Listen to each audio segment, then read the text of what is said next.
If you're planning a trip to Tasmania, you've probably heard about Mona. But is it actually worth the hype, or is it just arty for the sake of it? Some people love it, some people are completely confused by it.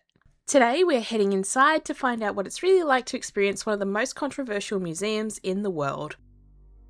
The Museum of Old and New Art is in Berriedale, a northern suburb 15 minutes from Hobart, and is built into the earth near the Derwent River. Majority of the museum is subterranean, but it doesn't feel claustrophobic. The pieces here on display range from antiquities from Egypt to modern audio-visual pieces.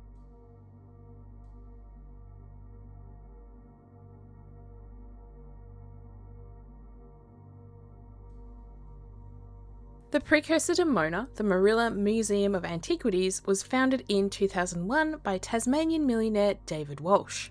It closed on 20 May 2006 to undergo $75 million worth of renovations. The new museum, Mona, was officially opened 21 January 2011, coinciding with the third MoFo Festival.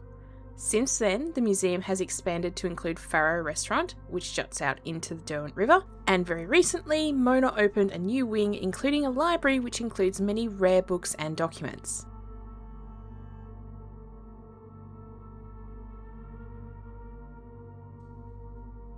Now, if you are not familiar with the owner, David Walsh, he grew up in Hobart and is a professional gambler, which is how he amassed his fortune.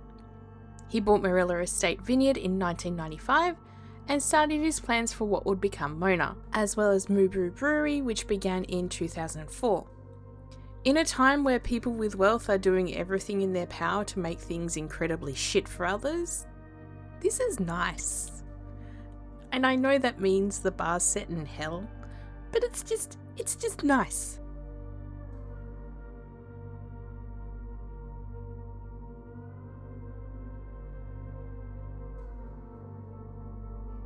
We visited Mona whilst In the End, The Beginning and Mirrorscape were on display. Both pieces were really interesting to see up close.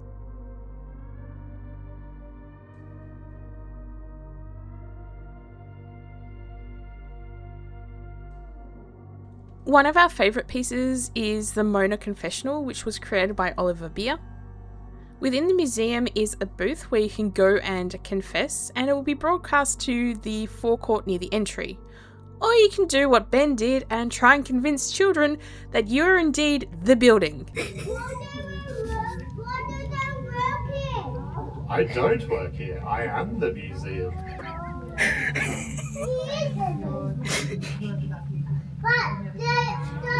It rain on you? Yes, it rains on me a lot here. But I get to watch the boat go by.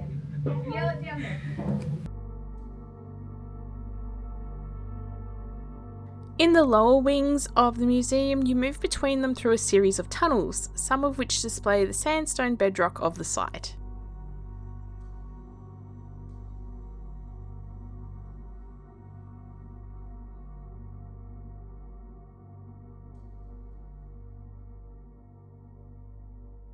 Mona is open Thursday to Monday from 10 AM to 5 PM. Now, entry varies on cost depending on if you're Tasmanian or not. If you live outside of Tasmania, entry costs $39 for adults and $17 for children between the ages of 12 and 17. Children under 11 are free. For Tasmanians, adults will be paying a $5 holding fee, which you can claim back after your visit. They'll let you know how via email. Children under 18 are free. If you live in Tasmania, you do need to bring ID with you to confirm your residential status. If you need to take the ferry or are wanting to book a meal in Faro or Source, all the information is available on the Mona website.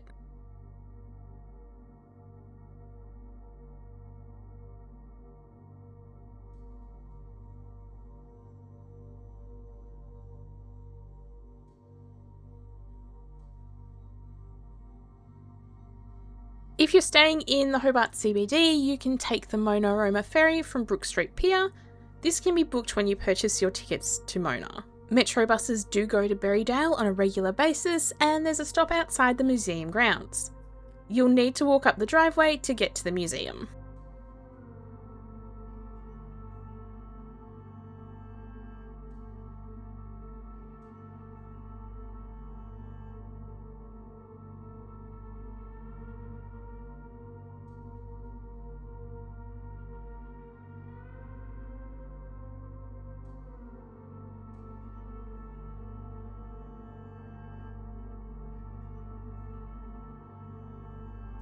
Now, you may expect a museum built into the side of a cliff to be not that accessible, but you'd be surprised. If travelling by ferry, the ferry has accommodations for both wheelchair and pram users.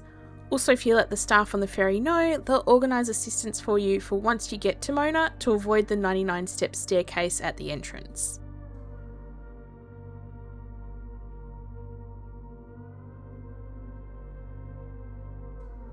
Once in the museum, there's an elevator, accessible bathrooms, lots of ramps, seating and spaces for taking a break. There is some pieces that are not accessible with mobility aids, and they are outlined on the website. Also, any art pieces that may cause overstimulation from scent or noise are highlighted in the O app, the digital guide to Mona. Mona has really detailed information on their website in regards to accessibility, so make sure you check it out when you're planning your trip.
I'm not gonna lie, I'm very biased. I absolutely love going to Mona. Tasmania has always done museums pretty well.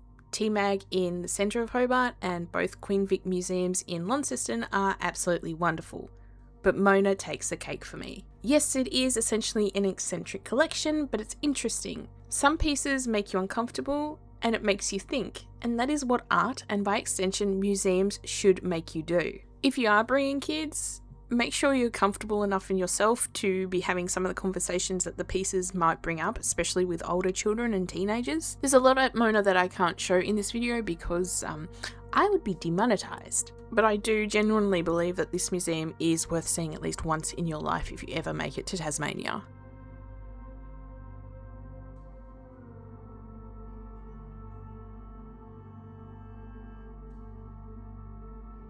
We hope you enjoyed this video. If you did, make sure you give it a like or let us know in the comments below what art piece or installation was your favourite. If you are planning on coming to Tasmania to visit Mona, we have plenty of videos of fun and interesting things to do here, so make sure you check out this one. Thanks for watching.